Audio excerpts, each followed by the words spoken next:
Present continue মানে হচ্ছে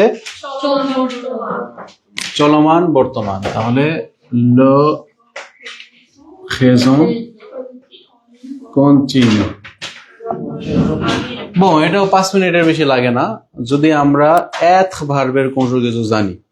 তাহলে এখানে আমাদের ভার্ব অক্সিলিয়ার সাহায্যকারী ভার্ব হিসেবে লাগবে être। আমি হই ফরাসি, তুমি হও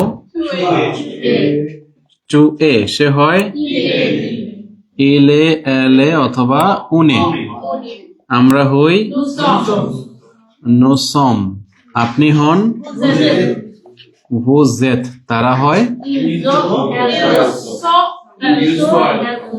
হ্যাঁ ils sont elles sont। যদি ils ont বলি তাহলে হয়ে যাবে avoir, ils ont বললে হয়ে যাবে avoir, তাহলে ils sont elles sont। তাহলে এখানে যে জিনিসটা গুরুত্বপূর্ণ সেটা হচ্ছে আমার যে জিনিসটা গুরুত্বপূর্ণ সেটা হচ্ছে প্রথমে অ্যাডভার্বের কনজুগেশন জানা। তাহলে আমি হই, তুমি হও, সে হয়, আমরা হই, আপনি হন, তারা হয় ils sont elles sont। এখানে একটা জিনিস এখন ভালো মতো মনে রাখতে হবে, এর পরে আমাদের সবার জন্য বসাইতে হবে en train de। en train de মানে চলমান। ট্রেন সবসময় যেমন গতিশীল চলমান থাকে, সেখান থেকে এক্সপ্রেশন আসছে en train, চলমান বর্তমান। এই যে আমি কথা বলতেছি বা কথা বলছি, আমি হাঁটতেছি, হ্যাঁ en train de marcher। তাহলে আমরা সবার জন্য এটা বসাই দেব en train de। এরপরে হচ্ছে আবার যে কোনো ভার্বের মূল রূপ। তাহলে আমি যদি বলি যে আমি খাচ্ছি, je suis en train de manger, je suis en train de manger। ওকে, তাহলে তুমি খাচ্ছ, সে খাচ্ছে, আমরা খাচ্ছি, আপনি খাচ্ছেন, তারা খাচ্ছে, ils sont en train de manger, elles sont en train de manger। তাহলে আমরা একটু ভালো মতো শিখি। প্রথমত আমরা বলি je suis en train de, tu es en train de, il est en train de, nous sommes en train de, vous êtes en train de, ils sont en train de। তাহলে এই যে আমি কথা বলি je parle, হ্যাঁ regular কথা বলি, প্রতিদিন কথা বলি je parle। কিন্তু যখনই আমি বলবো যে আমি কথা বলতেছি, এই যে এখন এই মুহূর্তে কি করতেছি, je suis en train de parler।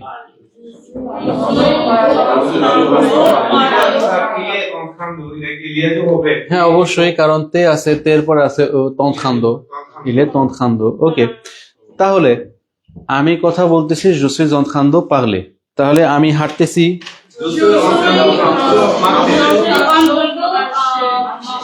je suis en train de marcher। এখন একজন ব্যক্তি প্রশ্ন করতে পারে monsieur qu'est-ce que vous êtes en train de faire, আপনি এখন কি করতেছেন? এখন আপনি বলেন আমি কাজ করতেছি, je suis en train de travailler, আমি কাজ করতেছি। আমি কথা বলতেছি আমার ফ্যামিলির সাথে, je suis en train de parler avec ma famille, je suis en train de parler avec ma famille। অনেক সময় এরকম হয় যে আমি আসতেছি,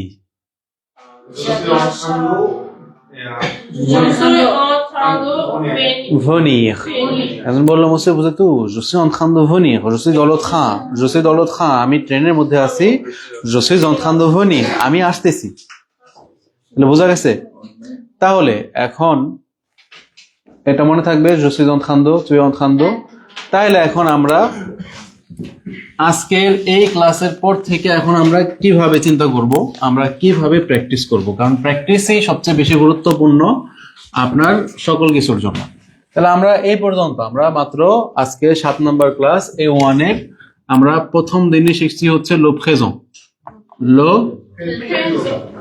présent যেখানে আমাদের সুজে থাকে, ভার্ব থাকে, অবজে থাকে। বল অবজে আমরা যোগ করতেও পারি, নাও করতে পারি। এরপর আজকে আমরা শিখলাম লো ফিউচার খস। লো ফিউচার খসে আমার লাগবে আলে ভার্বের কনজুগেশন, এরপরে আমাদের ভার্বের মূল রূপ। ওকে, এরপরে আমরা শিখলাম লো পাসে রেসন। লো পাসেতে রেসোতে লাগবে আমাদের ভনির, এরপরে দো, এরপরে ভার্বের মূল রূপ। এটা তো শর্টকাট রুলস, ঠিক আছে। এরপর আমরা শিখলাম লো প্রেজেন্ট কন্টিনিউ, যেখানে আমাদের লাগবে être, en train de, এরপরে আমার ভার্বের মূল রূপ। এখন মনে করেন আমি একটা ভার্ব নিলাম হচ্ছে নেওয়া, নেওয়ার ফরাসি কি prendre। তাহলে আমি শিখছি আমি নেই, je prends। আমি নিব, হ্যাঁ je vais prendre। আমি এই মাত্র নিলাম,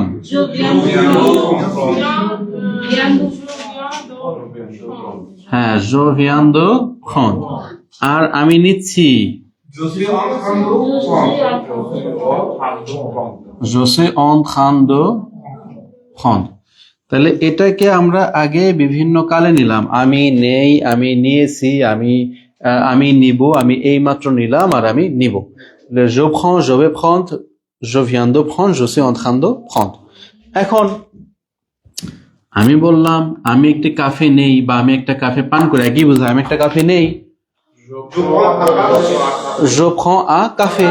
আমি একটা কাফে নিব, je vais prendre un café। আমি এইমাত্র একটা কাফে নিলাম, আমি কাফেটা নিচ্ছি, je suis en train de prendre un café। এখন মনে করেন ছুটি নেওয়া, ছুটি এই যে একদিনের আমরা যে ছুটি চাই সেটাও কে বলে, যেমন একদিনের ছুটি un jour de congé, 2 দিনের ছুটি 2 jours de congé, একদিনের 2 দিনের, ঠিক আছে। তাহলে আমি বললাম যে un jour de congé, un jour de congé। তাহলে আমি একদিনের ছুটি নেই, je prends un jour de congé। আমি ছুটি নিব, আমি এই মাত্র একদিনের ছুটি নিলাম, আমি ছুটি নিচ্ছি, je suis en train de prendre un jour de congé। তাহলে বোঝা গেছে কিভাবে প্র্যাকটিস করতে হবে। এখন আমি হাঁটি, আমি হাঁটি তো মুখে বলবেন এবং সাথে সাথে লিখে বলবেন, আমি হাঁটি je marche। আমি হাঁটবো je vais marcher। আমি মাত্র হাঁটলাম je viens de marcher। আমি হাঁটতেছি je suis en train de marcher। ওকে, আমি হাঁটতেছি পার্কের মধ্যে,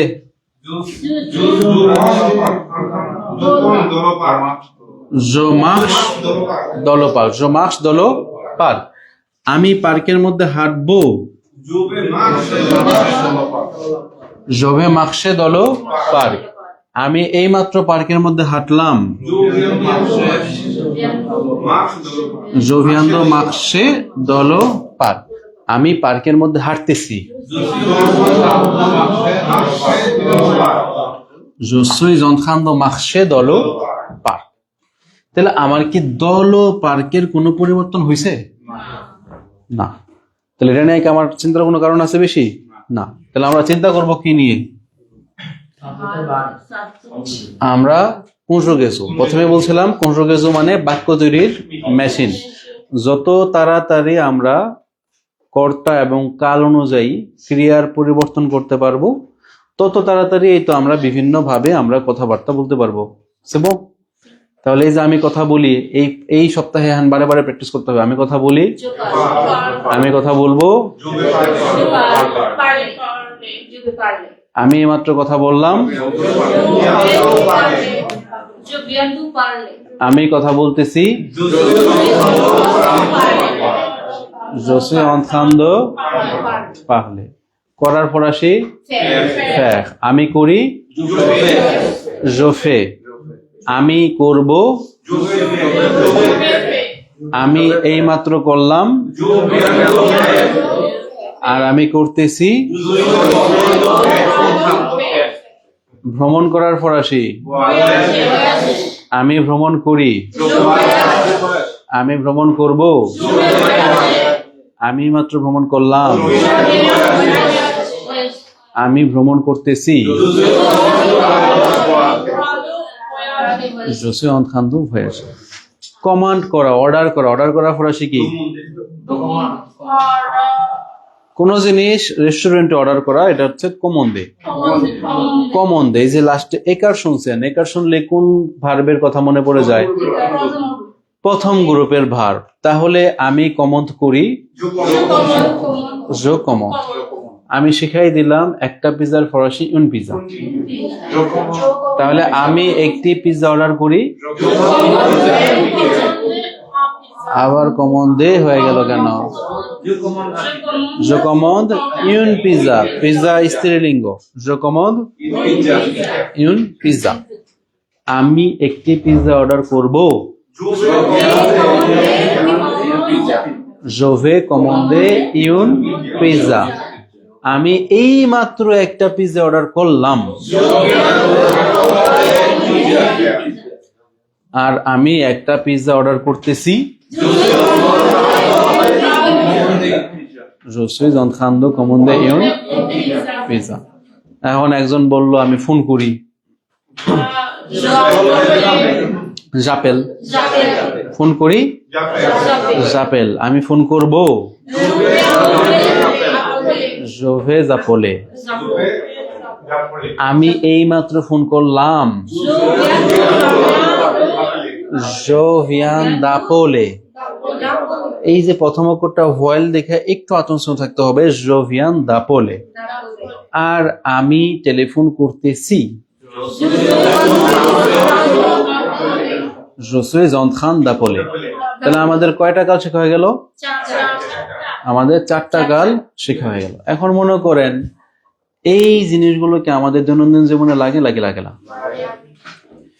এখন এইগুলো কি আদৌ বেয়ার জন্য বসায় রাখা যাবে? আজকে শিখছেন, আজকেই বাইরে গেলে এটা নিয়ে কথা বলতে পারবেন। আজকে শিখছেন, আজকে একজন ব্যক্তি যদি আপনাকে বলে সেটা আপনি বুঝতে পারবেন। ভাষা শিখতেছে কি খালি A1 A2 পাস করার জন্য? ভাষা শিখতেছে কেন? দৈনন্দিন জীবনে চলাচলের জন্য। এখন দৈনন্দিন জীবনে যা লাগবে সেটাই আমাদের শিখতে হবে। A1 কি, A2 কি, B1 কি আমি জানি না। হ্যাঁ, আমরা A1 এ আছি, কিন্তু মেন টার্গেট কি? মেন টার্গেট বাহিরে আমাদের কথা বলা, কথা বোঝা। এখন আপনি A1 এ আছেন, যদি সবার কথা বুঝেন ওকে, আপনি সেটাই পাস। আর আপনি B1 B2 তে আছেন, কিন্তু আপনি কথা বলতে পারেন না, আপনি এটা জানেন না, ওটা জানেন না, তাহলে তো সেই ভাষা আপনি লেভেল পার হয়ে গেছেন, কিন্তু আসলে জানেন না। কিন্তু আমাদের মেন উদ্দেশ্য কি? দৈনন্দিন জীবনে চলা। আর ভালো ভাষা জানলে অবশ্যই পরীক্ষায় পাস করা যায়, কারণ দৈনন্দিন জীবন তো কি কঠিন না? আইল টেস্টে 6 পাওয়া, 6.5 পাওয়া যতটা সহজ, ব্রিটিশদের কথা অ্যাকসেন্টে বোঝা কি ততটা সহজ না বলা। তা এখন সব সময় এই যে আমরা একটা সিলেবাস অনুযায়ী পড়ে যাই, অনার্স মাস্টার্স, কিন্তু চাকরির জীবনে গেলে চাকরিটা কতটা সহজ হয়ে যায় পরে? না, চাকরির জীবনটা আরো বেশি কঠিন হয়ে যায়। তো বিষয়টা হচ্ছে, নর্মালি আমাদের শেখার সময় একটা সিলেবাস থাকে, কিন্তু দৈনন্দিন জীবনে কিন্তু কোনো সিলেবাস নাই। তো যার কারণে এখন আপনি আছেন A1 লেভেল নিয়ে, যে কথা বলবে সে তো আর জানেন আপনার কোন লেভেল আছে। সে তো চিন্তা করবে না যে এর A1 লেভেল আছে, A1 এর মতো করে এটা কথা বলতে হবে। তা আমাদের কি করতে হবে? সব সিচুয়েশনের জন্য প্রস্তুত থাকতে হবে, যে এবং আমার লেভেল A1 এ আছি, তবে ব্যাপার না, আমি যতটা পারবো ততটা নিজের লেভেল উন্নতি করব। এখন এই যে শেখাই দিলাম এই নিয়ম, 4টা কাল শিখে গেছেন, 4টা কাল শিখে গেছেন। A1 যা C2 তো তা। এখন একটা করে ভার্ব নেবেন, কনজুগেট করেন, একটা করে ভার্ব নেবেন, কনজুগেট করেন, যে কোনো জিনিস। এই যে মনে করেন আমরা শিখছি, মনে করেন নতুন একটা ভার্ব নেই, নতুন একটা ভার্ব যেটা শিখেন নাই। এমন কি ভার্ব আছে যেটা শিখেন নাই? মনে করেন এফাসে। এফাসে মানে কি? তার মানে আসলেই শিখেন নাই। ওকে, এফাসে মানে হচ্ছে যে আমরা যখন বোর্ড পরিষ্কার করি, কোনো জিনিস হালকাভাবে যখন পরিষ্কার করি সেটা বলি এফাসে। এফাসে তাহলে প্রথম অক্ষরটা হচ্ছে আমাদের ভয়েল। তো এখানে খেয়াল রাখতে হবে এফাসে। তাহলে আমি পরিষ্কার করি, হ্যাঁ জেফাস। তাহলে আমি পরিষ্কার করব জোভে এফাসে বা জোভে জেফাসে। আমি এই মাত্র পূরণ করলাম জোভিয়ান দেফাসে, আর আমি পরিষ্কার করতেছি জোসোই জনখান দেফাসে। তাহলে এই জিনিসটা একটা ক্ষেত্রে গুরুত্বপূর্ণ, সেটা হচ্ছে এফাসে পরিষ্কার করা। বোর্ডের ফরাসি লো তাবলো, লো তাবলো, লো তাবলো। তাহলে আমি বোর্ড পরিষ্কার করি,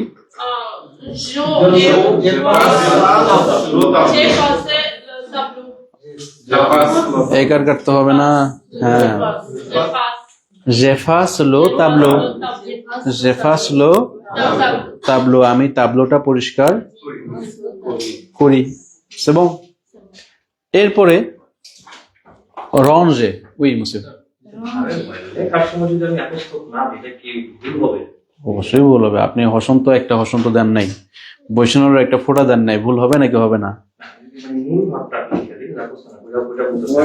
সেটাই তো ভুল, তো ভুলই, হ্যাঁ নিয়ম তো। এখন আমার নিয়ম আমার এটাই নিয়ম। এখন আপনি যদি লেখেন জো এফাস তাহলে এটা ভুল। এখন আপনি যদি মনে করেন ওয়ার্ডে লিখতে যান, তখন ওয়ার্ড তো নিবেই না। ওয়ার্ডে যেমন কম্পিউটারে যখন লিখতে যাবেন তখন দেখবেন ঠাস করে এখানে একটা হচ্ছে দাগ এসে পড়ছে, যেটা সঠিক করতে হবে। ওকে, তো এখন যে কোনো ভার্ব নেবেন, নতুন ভার্ব নেন, কোনো সমস্যা নাই। যেমন নতুন একটা ভার্ব যেটা অনেকে ঝামেলা করে, সেটা হচ্ছে আমাদের হইগাহদে এবং হচ্ছে ভুয়া। হইগাহদে এবং ভুয়া। তো হইগাহদে এবং ভুয়া দুইটার মধ্যে পার্থক্য কি? আরেকটাও দেখা, দুইটাই দেখা, কিন্তু এই দুই দেখার মধ্যে পার্থক্য কি? হ্যাঁ, তাহলে ইতিমধ্যে কিন্তু আমরা জানি একটা হচ্ছে মনোযোগ দিয়ে দেখা।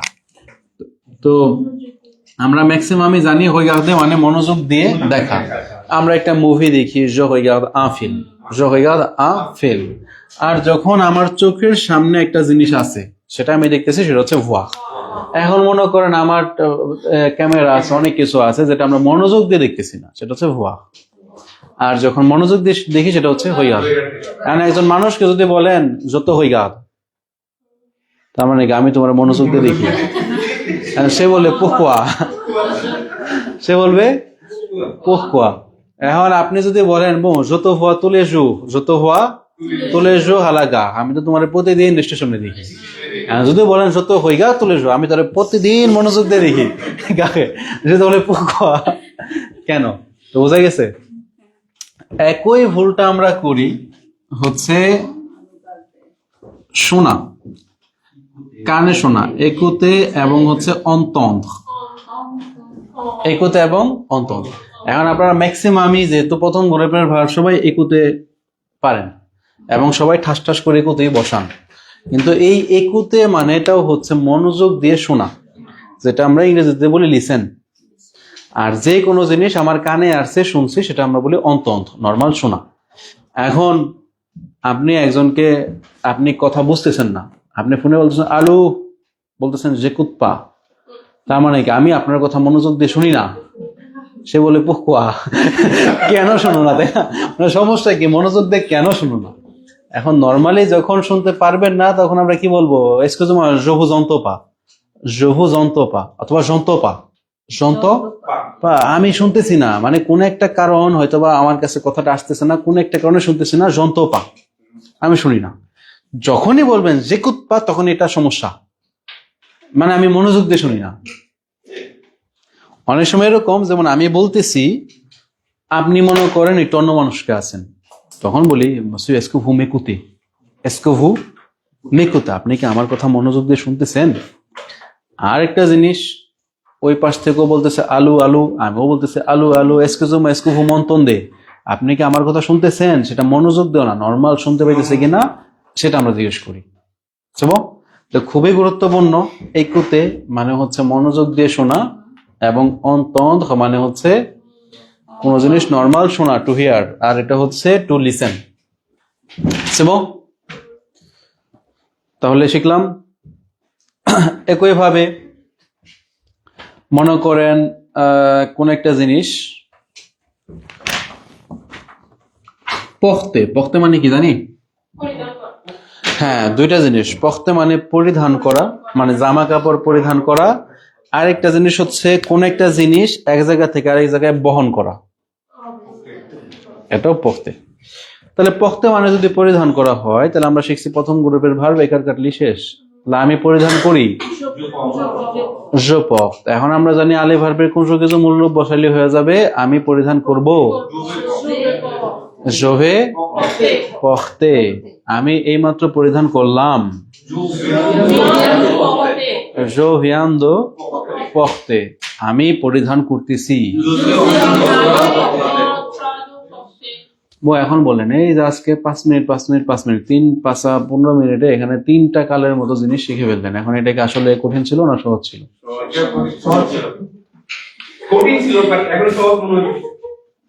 বলা ক্লাস করার আগে অবশ্যই কঠিন ছিল, কিন্তু ক্লাস করার পরে এখন সহজ লাগতেছে। এখন একটা বিষয় হচ্ছে, আমি সবসময় বলি, আপনি ক্লাসে আসছেন, এই যে 7 সপ্তাহ ধরে ক্লাস করতেছেন, এমন কোনো জিনিস তো নাই যেটা আপনি ক্লাসে বুঝে যান নাই।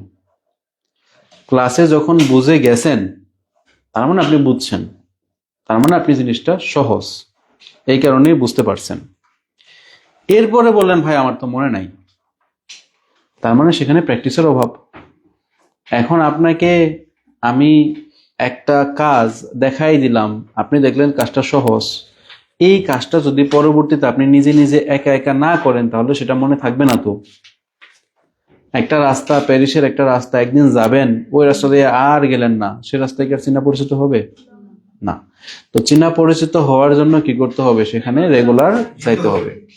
একই ভাবে এই যে যা শিখেছি, এখানে শিখছেন, বুঝছেন, তার মানে সহজ। এখন মনে না থাকা মানে এটারে আমার আরো প্রচুর পরিমাণে প্র্যাকটিস করতে হবে। এই যে আজকে বাসায় যাওয়ার সময় চিন্তা করবেন, ওকে আমি বের হই, জানি না, সমস্যা নাই, সেখানে আমি বের হই, je sors। প্রেজেন্টই সবচেয়ে বেশি কঠিন। সবচেয়ে বেশি কঠিন কি? প্রেজেন্ট। কারণ কোন কিছু মুখস্থ করতে হয়, তৃতীয় গ্রুপ এবং ঝামেলা। je sors একবার পাইরা গেছেন, ওকে আমি বের হব, je vais sortir।